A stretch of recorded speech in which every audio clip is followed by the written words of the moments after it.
First ever factory outlet Mukunda jewellers ఇప్పుడు చందానగర్ లో April 19th గొప్ప ప్రారంభం. హరే కృష్ణ ప్రభుజీ. ప్రభుజీ, భగవంతుని విషయానికి వచ్చేసరికి మనం క్షేత్రాలకు వెళ్ళినప్పుడు చూస్తుంటాం. ముఖ్యంగా తిరుపతి అనేసరికి ఆయన ఖచ్చితంగా మొక్కులు ఫేమస్. అక్కడ తలనీలాలు అందులో ఒకటి భాగంగా. అంటే ఎందుకు తలనీలాలు అనేది ఎందుకు ఇవ్వాలి? ఆయన భగవంతుడు అడుగుతాడా తలనీలాలు ఇవ్వాలని చెప్పి? ఏంటి దాని గురించి తెలియజేయండి. ఇంకొక విషయము, కొబ్బరికాయ. ఖచ్చితంగా మనం భగవంతుడు, ఆధ్యాత్మికత, పూజలు అనగానే ఫస్ట్ మనందరికీ గుర్తొచ్చేది కొబ్బరికాయ కొట్టాలి అని చెప్పి. అసలు ఎందుకు కొట్టాలి కొబ్బరికాయని అని చెప్పి? రెండు మంచి ప్రశ్నలు అడిగారు మీరు.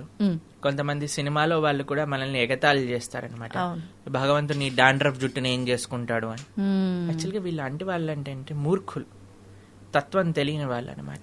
ఎందుకు మనకి ఈ రోజు ఇలా మాట్లాడాల్సి వస్తుందంటే, ఏ ధర్మం పైన కూడా వీళ్ళు ఇలా కామెడీ చేసి మాట్లాడే అంత ధైర్యం లేదండి, కేవలం సనాతన ధర్మం పైన. ఎందుకు అని అంటే, హిందువు చాలా తేలిగ్గా, ఎందుకంటే హిందువుకి వాటి ధర్మం అంటే ఏంటో తెలియదు, మర్చిపోయాడు కాబట్టి. కానీ మనం మన ధర్మం యొక్క విశిష్టత ఎవరైనా అడిగారు అనుకోండి, నీ డాండ్రఫ్ జుట్టు దేవుడికి ఎందుకు ఇస్తున్నావు అంటే, మనం ఏం సమాధానం చెప్తామో తెలియాలి కదండి. అవును, జుట్టును ఎందుకు ఇస్తున్నావు, కొబ్బరికాయ ఎందుకు కొడుతున్నావు, ఎందుకు మన ధర్మం ఇది ఎందుకు ప్రమోట్ చేసింది, ఒకసారి ఆలోచన చేద్దాం.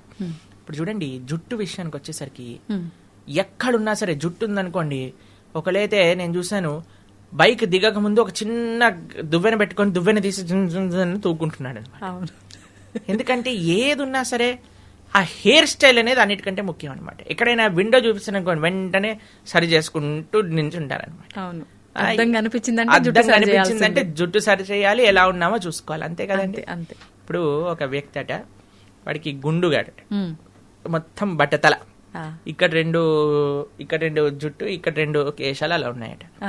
ఒక వ్యక్తి ఆయన దగ్గరికి వెళ్ళి, అబ్బా అసలు ఏంటి నీ కేశ సౌందర్యం అనగానే చాలా ఆనందపడి ఒక బస్తా బియ్యం ఇచ్చేసాడట ఆయనకి. అయితే సరే అని బస్తా బియ్యం పట్టుకొని నడుచుకుంటూ వెళ్తున్నాడట. నడుచుకుంటూ వెళ్తుంటే ఇంకొక ఆయన అడిగాడట, అరే ఈ బస్తా బియ్యం ఎక్కడి నుంచి వచ్చారా? ఆ బట్టతలోడు ఇచ్చాడు అన్నాడు. సరే నేను అక్కడికి వెళ్ళాడట, వెళ్ళి చెప్పాడట, నువ్వు బస్తా బియ్యం ఇచ్చావు కదా, వాడు నిన్ను బట్టతలోడు అంటున్నాడు అనగానే ఒక గుర్రం పైన వీడు బయలుదేరాడట, పరిగెత్తుకుంటూ వీడి దగ్గరకు వచ్చేసరికి, ఏంట్రా నన్ను బట్టతలోడు అంటావా అంటే, ఈయన చూసాడట, వీడు వెళ్ళి చెప్పుంటాడని. మెల్లగా మీరు అంతా ఫాస్ట్ గా రాకండి, మీ జుట్టు అంతా ఎగిరిపోతుంటే ఇలా అలల్లా కనిపిస్తుంది, ఎంత సుందరం అనగానే వాడు వచ్చిన గుర్రం కూడా వీడికి ఇచ్చేసాడట. పొంగిపోతున్నాడా? పొగడతలకి పొంగిపోతున్నాడు. అలాంటి వాళ్ళమే మనందరం కూడా. ఓకే, మనకి కొద్దిగా పొంగంగా ఉబ్బని బెలూన్ లా ఉబ్బిపోతాం అనమాట. ఇంత చేయంగానే మన ఆకాశంలో పట్టుకొని కిందికి దింపాల్సి వస్తుంది అన్నమాట. అంతేనా కాదా చెప్పండి? అంతే. దేనికి గొప్పతనం? కేశ సౌందర్యం. అసలు ఏం హెయిర్ స్టైల్ రా అనగానే మనం గుడుగుడు అయిపోతాం. మాకే ఆ ప్రాబ్లం ఏం లేదు, ఓన్లీ 1 హెయిర్ స్టైల్. అయితే కేశములను ఇవ్వటము అని అంటే సెల్ఫ్ కాన్షియస్నెస్. బాగున్నామా లేదా, జుట్టు ఎగిరిపోయిందా లేదా, దాన్ని మా చిన్నప్పుడు ఇది వచ్చేది జెల్ అని వచ్చేది అనమాట. ఆ జెల్ తీసి జెల్కి రాసుకొని ఇలా హెయిర్ డ్రెస్సింగ్ చేసుకొని అలా జనాలందరూ చూస్తే మాకైతే ఎంత బాధేసేది. అసలు ఏం చేస్తున్నారా వీళ్ళు, డబ్బులు ఖర్చు పెట్టడం ఏంటి, మేమైతే బ్లేడ్ తీసుకొని గురుగురు అని అనుకుంటాను, 2 రోజులకి ఒకసారి అయిపోద్ది మా పని అంతే. కానీ పిచ్చి ఎందుకోసం? నేను బాగుండాలి, నేను బాగా కనిపించాలి, నేను నాది దీంట్లోనే మనిషిపోతుంది. కానీ ఎప్పుడైతే మనం భగవంతుడికి మన తలనీలాలు సమర్పణ చేస్తున్నామా, అయ్యా నేను ఇంత పొజెసివ్ సెల్ఫ్ కాన్షియస్ కాకుండా నీ గురించి ఆలోచన చేసే సమయం ఇవ్వాలి. ఆ యొక్క మన దగ్గర ఉండే ఆ భావన ఏదైతే ఉందో దాన్ని భగవంతుడికి సమర్పణ చేస్తున్నాం అనమాట. అది ఒక భావనతో మనం చేసే పని. ఆ భావన లేకుండా చేస్తే అది వేస్ట్ అండి. ఆ భావనతో కలిపి చెయ్యాలి. ఒకడంటాడు, ఈ మధ్య వీడియోలో చూసాను అనమాట, మనకి సనాతన ధర్మంలో ఎప్పుడు గుండు చేయించుకున్నా సరే శిఖ పెట్టుకొని చేయించుకోవాలండి. ఓకే, ఎందుకని ప్రభుజీ? అది మన ధర్మం, మన సాంప్రదాయం. ఎవరైనా సరే, ఏ వర్ణంలో ఉన్న వాళ్ళైనా సరే, ఎక్కడైనా సరే, హిందువులు అంటే ముందుగా ఒక విషయం ఏంటి అంటే, స్త్రీలు గుండు చేయించుకోరాదు. స్త్రీలు గుండు చేయించుకోరాదు, పురుషులు చేయించుకోవాలి. చేయించుకున్నప్పుడు మనం శిఖ పెట్టుకోవాలన్నమాట. ఇది చాలా ముఖ్యమైనది. ఓకే. ఒక ఆయన అంటాడు, తిరుపతిలో శిఖ పెట్టకుండా మొత్తం బోడిగుండు చేసేస్తారు కదా, అంటే అది బౌద్ధారామము, బుద్ధుడి యొక్క ప్రదేశం అని దాని వల్లే తెలుస్తుంది అని అన్నాడు అనమాట. ఇప్పుడు చూడండి, మేము ఎన్నో ప్రదేశాలు, ఎన్నో దేశాలలో బౌద్ధారామాలకు వెళ్ళాం. అక్కడ అందరూ అగరబత్తులు చూపిస్తారు. అగరబత్తులు చూపించడం ఎవరి సాంప్రదాయం? మనం చూపిస్తాం కదా, అంతే కదా. అలానే బౌద్ధ రామాలన్నీ కూడా హిందువులవే అని మనం అంటామా? లేదు. అంటే ఎలాగా మాట్లాడేస్తున్నారు జనాలంటే మాకు నవ్వు వస్తుంది. ఏది తోస్తే అది మాట్లాడే. ఒక ఆయన మాట్లాడతాడు, ప్రబుద్ధుడు. ఏమంటాడంటే, రాముడు 10 లక్షల సంవత్సరాలు పూర్వం అని ఎలా చెప్తారు? ఎందుకంటే హిస్టరీ ప్రకారంగా మనకి కేవలం ఒక 4000 సంవత్సరాల ముందే మనకి స్టార్ట్ అయిపోయింది అని. అదే హిస్టరీని సైన్స్ ప్రకారంగా కానీ మనం చూస్తే మనుషులు కోతుల నుంచి వచ్చారు అని ఉంటుంది, కానీ ఒక 2 మనుషుల నుంచి వచ్చాయి అని చెప్పరు. అంతే.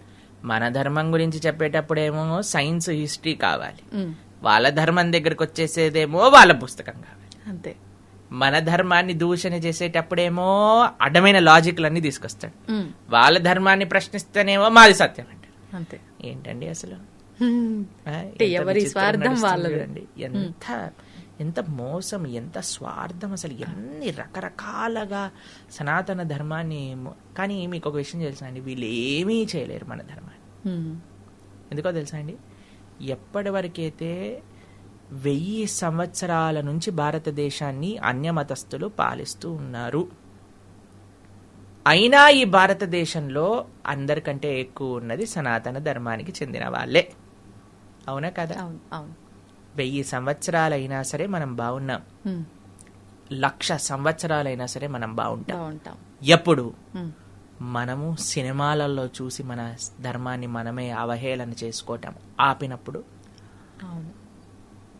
తల్లిదండ్రులు పిల్లలకి ధర్మం గురించి, ధర్మ సూక్ష్మములు ముందు వాళ్ళు తెలుసుకొని పిల్లలకి చెప్పినప్పుడు, ఫ్యాషన్ పేరుతో, వెస్టర్నైజేషన్ పేరుతో మన సంస్కృతి సాంప్రదాయాలు, మన కట్టు బొట్టు ఆచరణని మనం వదిలేసితే మనకి నష్టం ఉంది. కానీ మనం ఇంకా సనాతన ధర్మానికి ముందుకు తీసుకెళ్ళాలి అని అంటే మనం జాగ్రత్తగా ఉండాలి. ఆ సాంప్రదాయాలన్నింటినీ కూడా మనం పాటించాలి చక్కగా. రెండవ ప్రశ్న మీరేమన్నారు? కొబ్బరికాయలు కొట్టడం. మాకు చిన్నప్పుడు ఏదైనా వ్రతం పూజ అయిందనుకోండి, ఒక్కొక్కళ్ళకి ఒక్కొక్క కొబ్బరికాయ ఇచ్చేవాళ్ళు అనమాట. కొబ్బరికాయ కొట్టు, కొబ్బరికాయ కొట్టు, కొబ్బరికాయ కొట్టు. ఇప్పటికి కూడా ఇక్కడే ఇంటికి వెళ్ళామనుకోండి, చిన్నగా ఉన్నప్పుడు మేము కొబ్బరికాయ కొట్టాను, కొబ్బరికాయ కొట్టు. ఏంటి అసలు ఈ కొబ్బరికాయలు కొట్టడం అర్థం కాలేదండి. అప్పుడప్పుడు మేము చిన్నగా ఉన్నప్పుడు మా చేతులు పడిపోయాయి అన్నమాట, చాలా బాధేసేది. అబ్బో ఏంటి కొబ్బరికాయలు కొట్టడం ఏంటి, ఇల్లంత చిందరబందర ఏంటి, అసలు ఏంటి దీని లోపల ఉండే తత్వం ఏమిటి? మీకు అనిపించింది? మన బుర్ర కూడా కొబ్బరికాయ లాంటిదే, గట్టిదైపోయింది అహంకారంతో అజ్ఞానంతో, టెంకలాగా అయిపోయింది. టెంక టింగ్ టింగ్ టింగ్ అని బుర్ర ఎట్లా అయితే మనకి లోపల నుంచి కొబ్బరికాయ పైన నీళ్లు పోస్తే మన లోపలికి ఎక్కుతుందా? ఏమి ఎక్కదా? ఎందుకు? టెంక గట్టిగా ఉంది. కానీ ఆ గట్టి టెంక లోపల మధురమైన తీయదైన నీళ్లు, దాంతోపాటు కొబ్బరి లోపల తెల్లగా ఉండే పదార్థం ఉన్నాయి. ఎప్పుడైతే నువ్వు అహంకారాన్ని విడుతావో, అహంకారాన్ని భగవంతుడి యొక్క చరణముల దగ్గర బద్దలు కొడతావో, అప్పుడు నీ యొక్క స్వరూపం, తీయదైన స్వరూపం, కోమలమైన స్వరూపం అది బయటికి వస్తుంది. ఎప్పటి వరకైతే అహంకారాన్ని వీడవో అప్పటి వరకు నీ స్వరూపాన్ని నువ్వు తెలుసుకోలేవు. అది కొబ్బరికాయ కొట్టడంలో ఆంతర్యం.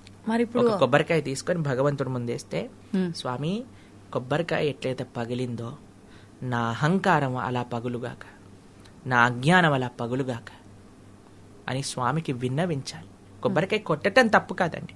కొబ్బరికాయ ఫట్ అని కొట్టినప్పుడు వెంటనే మీరు ఆ ప్రార్థన చేయాలి, స్వామి కొబ్బరికాయ ఎలా పగిలిందో అలా నాలో ఉన్న దుర్గుణాలు కూడా అలా వెళ్ళిపోవాలి. అంతేగాని కొబ్బరికాయ కుళ్ళిపోయింది, కొబ్బరికాయ ఏదో తప్పైపోతుంది, పువ్వు వచ్చింది ఏదో మంచి అయిపోతుంది, ఇలాంటివి ఏమీ లేదు. మాకు ఒకసారి పువ్వు వచ్చింది, దాని తర్వాత చెయ్యి ఇరిగింది, కాబట్టి ఇంక పువ్వు వస్తే మంచి అవుతుంది లేకపోతే ఇది అవుతుంది, అవన్నీ పక్కన పెట్టండి. మన భావన మన భావన మంచిగా ఉండాలి. స్వామికి ఎందుకు నేను కొబ్బరికాయ కొడుతున్నా, ఎందుకు తలనీలాలు ఇస్తున్నా, ఎందుకు దండవత్ ప్రణామం చేస్తున్నా భగవంతుడి ఆలయంలో, ఎందుకు కాళ్ళు కడుక్కొని లోపలికి వెళ్తున్నా, ఎందుకు స్వామి దర్శనం ఆపాద మస్తకం ఎందుకు దర్శనం చేసుకుంటున్నా, తీర్థం ఎందుకు తీసుకుంటున్నా, ప్రసాదం ఎందుకు చూస్తున్నా, ఆలయంలో కూర్చోమని ఎందుకు అంటారు. ఇవన్నీ మనకి తెలిసినప్పుడు ఎంత ఆనందం అండి. అంతేకాని బల్లి పడింది, పిల్లి వెళ్ళింది, కుక్కొచ్చింది, ఇవన్నీ ఏంటండి అసలు. ప్రతి కదలికలో తప్పు. ప్రతిదాన్ని కుక్క, పిల్లి, నక్క, ఇవన్నీ గాడిద, ఇవన్నీ కూడా మన జీవితాన్ని నిర్ధారణ చేస్తే అసలు మనం ఎక్కడికి వెళ్తామండి. నీ చేతుల్లో ఉంది నీ జీవితం, నీ భావనలో ఉంది నీ జీవితం, భగవత్ కృపలో ఉంది జీవితం, నీ సంకల్ప బలంలో ఉంది నీ జీవితం. ఇది సనాతన ధర్మం ఇచ్చే ఒక అద్భుతమైన మార్గం. దీన్ని అందరూ కూడా కప్పిపుచ్చేసి ఏదో ఏదో రాళ్ళ వల్ల, లేదా ఏదైనా గీతల వల్ల, లేదా ఏదైనా రాయటం వల్ల, లేదా ఇది వల్ల వాళ్ళ వల్ల జీవితం మారిపోతుంది అంటే సారీ సార్, కాదు. ఉగాది పచ్చడి చెప్తుంది మనకి, ఇందాక మాట్లాడుకున్నట్టు మనం ఏమి చేసినా సరే షడ్రుచోపేరితంగానే జీవితం ఉంటుంది. లేకపోతే ఉగాది పచ్చడి ఎందుకంటే పానకం తాగొచ్చు కదా, అంతే. పానకంలో కూడా మిరియాలు పొడేస్తారు. అది మీకు ఒక విషయం చెప్తాను. మేము ఒకసారి ఒక స్వీట్ నేర్చుకుంటున్నాం అనమాట స్వామికి నివేదన చేయడానికి. అప్పుడు నేర్పించే వాళ్ళు మాకు చెప్పారు, ప్రభుజీ ఇంతైనా సరే ఉప్పు వేయాలి దీంట్లో స్వీట్ లో. ఏ స్వీట్ చేసినా పాలతో చేసిందంటే పగిలిపోతుంది అనుకోండి, జాగ్రత్తగా చూడాలి, కొన్ని దాంట్లో వెయ్యాలి. మేము చక్కెర పొంగల్ చేస్తున్నాం అనమాట. అప్పుడు కొద్దిగా ఉప్పు వేయాలి దీంట్లో అని అంటారు. ఉప్పు ఎందుకండి స్వీట్ లో అంటే, ఆ ఉప్పు వేస్తే ప్రభుజీ మిగతా వేసిన సామాన్ల యొక్క టేస్ట్ బయటికి వస్తుంది. ఇప్పుడు చూడండి, మీరు కూరలో ఏం వేసినా సరే టేస్ట్ చూస్తే అసలు కూర టేస్ట్ అనిపించదు ఎప్పటి వరకు ఉప్పు సరిపడా అయ్యేంత వరకు. అవునా? అప్పుడు మిగతావన్నీ తెలుస్తాయి కదా. అలానే ఉప్పు వేయాలి, ఉప్పు వేసినప్పుడే తెలుస్తుంది. అలానే మన జీవితంలో కష్టం వచ్చినప్పుడే జీవితం బ్యాలెన్స్ అవుతుంది. సూపర్. కష్టం వచ్చినప్పుడే జీవితం బ్యాలెన్స్ అవుతుంది. ఆ కష్టం వచ్చినప్పుడు కుంగిపోరాదు, ధైర్యంతో నిలబడాలి. అది సనాతన ధర్మం. హరే కృష్ణ. ప్రభుజీ, డౌట్, ఇప్పుడు ఈ కొబ్బరికాయ కొడితే ఇంత అర్థం ఉంది, అయితే ఈ అర్థం తెలిసి కొడుతున్నారో ఎందుకు కొడుతున్నారో కానీ కొట్టడం అయితే ప్రారంభించారు, అది అలా కొనసాగుతుంది. క్షేత్రాలకు వెళ్ళినప్పుడు అది భగవంతుడి దగ్గర నివేదన చేయడానికి వీలు అవ్వట్లేదు అన్నప్పుడు అసలు ఈ కొబ్బరికాయ కొట్టడం ఎందుకు, కొట్టడం మానేద్దాము, అదేదో ఆ 20 30 ఆ కొబ్బరికాయకు పెట్టే పైసలు ఆ హుండీలో వేస్తే సరిపోద్ది, ఇలా చాలా మంది ఆలోచిస్తున్నారు. దీని గురించి ఏం చెప్తారు? బ్రహ్మాండంగా కొబ్బరికాయ కొట్టండి, మనసులో స్వామికి నివేదన చేయండి. ఒక తులసి పెట్టి స్వామికి, అయ్యా నేను ఇక్కడ నుంచే నివేదన చేస్తున్నాను. మీకు ఒక విషయం తెలుసా, దాస్యాబౌరి అని ఒక భక్తుడు ఉన్నాడు. ఆయన వాళ్ళ ఇంట్లో కాసిన కొబ్బరి బోండాలని జగన్నాథుడికి పంపించారనమాట. అయితే జగన్నాథుడికి పంపిస్తే ఆయన పాపం మర్చిపోయాడు పంపించిన. ఆయన లోపలికి వెళ్ళి దర్శనం చేసుకుని బయటకు వచ్చేసాడు. మళ్ళీ లోపలికి ఎవరు వెళ్తారులే, ధ్వజస్తంభం నుంచి ఇలా చూపించాడు. జగన్నాథుడు మూల ఆలయంలో నుంచి చెయ్యి బయటికి వచ్చి ధ్వజస్తంభం దగ్గర ఉన్న కొబ్బరికాయ తీసుకొని లోపలికి వెళ్ళిపోయాడు అనమాట. కాబట్టి మీరు ఎక్కడున్నారు, స్వామి అర్చకులు నివేదన చేశారా లేదా మర్చిపోండి. మీరు మంచి భావనతో, స్వామి నీ కోసం ఈ కొబ్బరికాయ తెచ్చాను, నా కొబ్బరికాయ, కొబ్బరి టెంక కాదు మనకు స్వామికి ఇచ్చింది, లోపల ఉండే ఆ కొబ్బరి, అది మన మనస్సు. పైన ఉండే టెంక లాంటిది అది మన అహంకారం. ఈ అహంకారాన్ని వీడ్చే స్వామి, నా మనసును నువ్వు స్వీకరించు అని మనస్ఫూర్తిగా స్వామికి నివేదన చేసి మనసులో చక్కగా ఆ కొబ్బరికాయని టక్ టక్ కొట్టుకొని తింటూ ఉండండి. స్వామి యొక్క దర్శనం ఎలా అయింది అని ఆలోచిస్తూ ఉండండి. దానికంటే గొప్ప భావన ఆయన తీసుకున్న ప్రసాదాన్ని మనం తీసుకోవడము. సంతోషం ప్రభుజీ, చాలా చక్కగా వివరించారు. నిజంగా ఈ విషయంలో అంటే ప్రతి నిత్యం జరిగే ఈ రొటీన్ విషయాలైనా కూడా చాలా మందిలో డౌట్స్ ఉంటాయి, అవన్నీ కూడా చాలా చక్కగా క్లియర్ చేశారు. హరే కృష్ణ.